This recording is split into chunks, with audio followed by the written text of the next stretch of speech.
Hello everyone. ஒரு story பார்க்கலாமா? ஒரு பெண்மணி வந்துட்டு கடையில சில பொருள்கள் வாங்குறாங்க. வாங்கிட்டு வீட்டுக்கு போன பிறகு பார்த்தா, இந்த கடைக்காரர் ஒரு ரூ. 20 அந்த பேலன்ஸ்ல அதிகமா குடுத்திருந்திருக்கிறத பார்க்குறாங்க. ஸோ மறுபடியும் வந்துட்டு அந்த கடைக்கு போறாங்க. அந்த கடை பூட்டி இருக்கு. மறுபடியும் மறுநாள் காலையில போய் அந்த கடைக்காரர்கிட்ட இந்த ரூ. 20 பணத்த திரும்ப குடுக்குறாங்க. குடுத்த உடனே அந்த கடைக்காரர் கேட்குறாரு, "இத நீங்க எதுக்கு எடுத்துட்டு வந்தீங்க? எனக்கு குடுத்ததே தெரியாதே! நீங்களே வச்சிருந்துருக்கலாமே!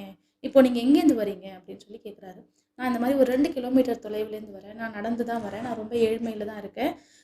நேத்து ராத்திரியும் வந்தேன். ஆனா உங்களோட கடை பூட்டி இருந்தது. அதனால திரும்பவும் வந்தேனோனே, "ஏம்மா இப்படி பண்றீங்க? இது ஒரு ரூ. 20 பணம் தானே! இது வந்து எனக்கு நான் குடுத்தது கூட எனக்கு தெரியாதே! இத நீங்களே வச்சிருந்துருக்கலாமே!" அப்படின்னு சொல்லி அந்த கடைக்காரர் கேட்கும்போது, அதுக்கு அந்த பெண்மணி சொல்றாங்க, "இது வந்துட்டு நீங்க அதிகமா குடுத்துட்டீங்க அப்படிங்கிறது எனக்கு தெரியும். இத இறைவன் பார்த்துட்டு இருக்காரு. இது என்னோட சந்ததிகள வந்து பாதிக்கும். இந்த கணக்கு போய் அவங்கள வந்துட்டு பாதிக்குங்கிறனால நான் திரும்ப குடுக்க வந்தேன்." அப்படின்னு சொல்லவும், இந்த வார்த்தைய கேட்ட உடனே அவருக்கு அப்படியே திகில்னு தூக்கி வாரி போட்டு, இவர் செய்த தவறு ஒண்ணு ஞாபகம் வருது. இவர் முன்னாடி ஒரு கடைக்காரர் கிட்ட வாங்குன பணத்த ரூ. 100 ஏமாத்தி இருந்திருக்காரு. குறைவா குடுத்திருக்காரு. அத கவனிக்கவுல இவர் வந்துட்டாரு. இப்ப கொண்டு போய் அந்த கடைக்காரர் கிட்ட, இந்த மாரி 1 வாரம் முன்னாடி பொருட்கள் வாங்குனேன். ஒரு ரூ. 100 நான் குறைவா குடுத்தேன். நீங்க கவனிக்கல.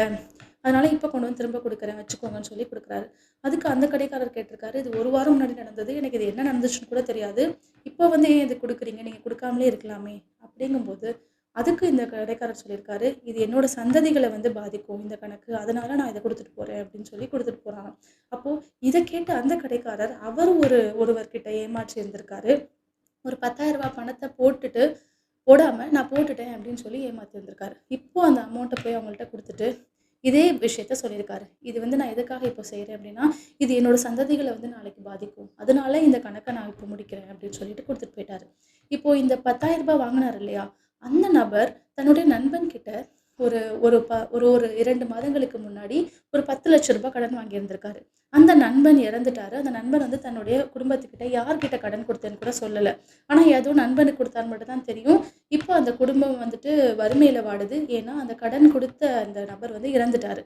ஸோ அந்த நண்பர் வந்துட்டு அத அந்த குடும்பத்துக்கிட்டேருந்து மறைச்சு, அந்த பணத்தையும் குடுக்காம, இவர் வந்துட்டு இந்த பணத்த வாங்குன பணத்த சந்தோஷமா உபயோகப்படுத்தி முடிச்சுட்டு, திரும்ப செலுத்தாம, தான் யாருங்கிற அடையாளமும் தெரியாம இப்போ வந்து இருக்காரு. இந்த 10,000 வாங்குன நபர். இவர் போயி இப்ப இத உணர்ந்துட்டு, ஆஹா! இது நம்ம சந்ததிகள பாதிக்கும். நம்மளோட குழந்தைகள வந்து இது வந்து பாதிக்கப் போகுது அப்படிங்கிற ஒரு பயம் வந்தோனயுமே, இந்த ரூ. 10,00,000 கொண்டு போயி அந்த நண்பனோட மனைவி கிட்ட கொண்டு போய் சேர்க்கிறாரு. சேர்த்துட்டு என்ன சொல்றாருன்னா, "இந்த பணம் நான் உங்களோட கணவன் கிட்டேருந்து வாங்குனது. அவர் இறந்துட்டாரு. அவரு எனக்கு குடுத்தாருங்கிற விஷயம் உங்களுக்கு தெரியாதுங்கிற சந்தோஷத்துல நான் இத மறைச்சுட்டேன். ஆனா, இந்தாங்க உங்க பணம்னு சொல்லி குடுக்குறாரு. அந்த பெண்மணி வேற யாருமே இல்ல. அந்த ரூ. 20 கடையில திருப்ப குடுத்த பெண்.